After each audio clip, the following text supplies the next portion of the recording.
Welcome to Fringe Pop 321, the show that believes the world is stranger than we think, but thinking shouldn't be strange. Now, we all know what this is. It's just a little light bulb.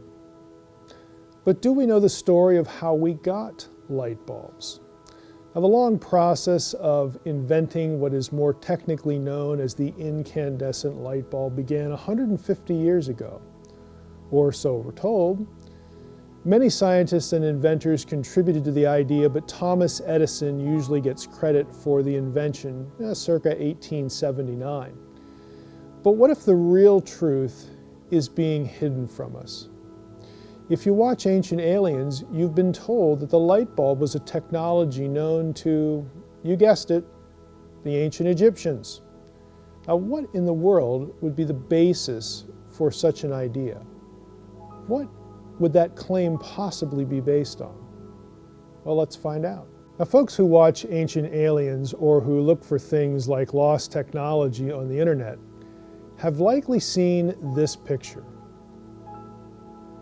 This object is known by alternative history researchers and Ancient Aliens enthusiasts as the Dendera Lightbulb.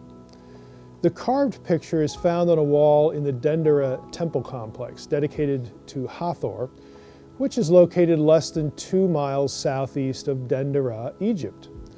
What we're asked to believe by these researchers is that what we're looking at in the picture is a glass light bulb with an internal filament, akin to our own modern light bulbs. As supporting proof for such a thesis, we're also told that large Egyptian structures like temples and pyramids contain no evidence of soot, which should logically be a residual element left behind if flame illumination was used. So, the idea goes, they had electric lights by which to work. The question then that we need to entertain is a pretty straightforward one. Is the object in the image really a bulb with a filament powered by electricity? The answer is categorically no, and fortunately, it's really easy to demonstrate that. Analysis of the claim that the objects we just looked at are light bulbs is actually very simple. I have a suggestion. Let's get a better photo and enlarge it. Here's a large version of the filament. You can already see why the light bulb idea is doomed. One can more readily see the eyes and mouth of the filament, which is really a snake. Now, we can enlarge the image even more to firmly establish that this is no electrical filament. The eyes and mouth are easily discerned in the image. Now, the absence of a filament effectively kills this idea. It kills the idea that what we're looking at in this image is a light bulb. Snakes do not conduct electricity and glow for illumination. So much for that. However, there's more in the picture that makes it clear we are not dealing with a light bulb. Look at the picture again, at what's enclosed in the red box. The snake, the thing that's not the electric filament, is emerging from something. Ancient Aliens theorists tell us that we're looking at a socket connection into which the electric bulb filament is set. Now, we already know that we're not looking at a filament but a snake, so let's do some enlarging again. If we enlarge the socket, we discover it isn't a socket at all, but is instead a familiar element of Egyptian art, the lotus plant. The lotus plant is a ubiquitous image in ancient Egyptian art, painting, and various objects of use like goblets. For Egyptians, the lotus represented the birth of the world at creation and rebirth. The reasoning was based on the characteristics of the lotus, which closes at night and sinks underwater. And then in the morning, the lotus re-emerged and bloomed again, suggesting rebirth. In the Hermopolitan theology, a giant lotus blossom first emerged from the primordial waters of Nun, giving birth to the world, and the sun god also came forth from the lotus.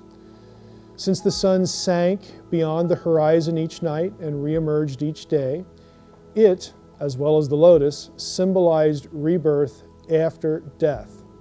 The appearance of these symbols in crypt iconography is quite logical. That is actually where we find the Dendera Lightbulb. It's in a crypt. The concern was rebirth after death, not electricity. What we have in this carving then is very obviously not a glass bulb with a filament to conduct electricity. Instead, we have two of the most ubiquitous and important Egyptian symbols, a snake emerging from a lotus flower. Both of these were signs of the hope of rebirth of the dead. Now, it should be obvious that the Egyptians were not taking snakes and plugging them into lotus flowers to get electric light. But someone might ask, well, what about the no soot problem? If there's no soot, then the Egyptians had to have electric light while they were working, since flaming light would produce soot. Well, try and contain your surprise, but that claim is simply false. There's plenty of soot to be found in ancient Egypt. In his assessment of the theory that Dendera provides evidence of the use of electricity and the claims of those who promote the idea that no soot is present in Egyptian buildings, German researcher Frank Dernenberg wrote the following, quote, "I have been in Egypt several times now, and I never had a problem detecting soot in pyramids and tombs," unquote. Now, one of his best examples is the soot covering the burial chamber walls of the Red Pyramid of Dashur. In addition, we have to recall that the construction of many of the large chambers in buildings, for example pyramids, were constructed in broad daylight as the pyramid rose into the sky. There are also texts that talk about the workers in temples using oil wick lamps. The illumination that they had and the process by which they built are not mysteries. We don't need snakes that glow when they're plugged into lotus flowers for light. Now, the meaning and significance of the imagery on the wall of this crypt in the Dendera temple complex is well known to Egyptologists. Their knowledge is not guesswork based on interpretation of pictures or figures. Rather, the iconographic images are depictions of rituals and religious dogma found in, you guessed it, texts, Egyptian texts.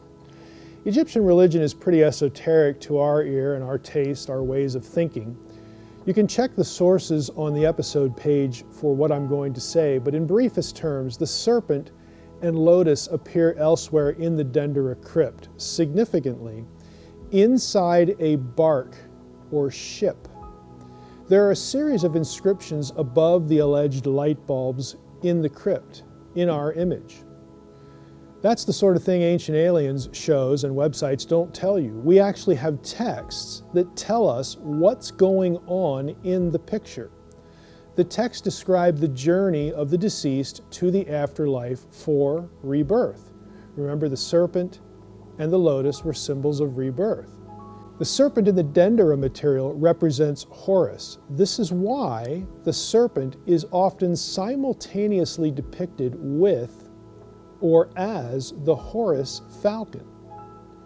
The detailed debunking of the Dendera light bulbs by the Medu Neter website shows that the bulbs, the green box, are right next to the image of the Horus falcon and the serpent in the lotus, the red box. What this all means is that the whole panel is about the rebirth of the deceased, not light bulbs. Remember, this is a crypt, and the symbols make perfect sense in a crypt context. Again, it's about the hope of the afterlife. Isn't this what Egypt is famous for? It's not about how many watts of power someone could generate with a snake. Snakes and flowers are not electric lights. Thanks for watching Fringe Pop 321. Please come back to our YouTube channel and watch other episodes. And please visit our website, not only for resources on this topic, but all our topics. Every episode we do has a corresponding page on our website. If you'd like to support what we're doing at Fringe Pop, please visit our Patreon page at patreon.com/fringepop321. And remember, what you know may not be so.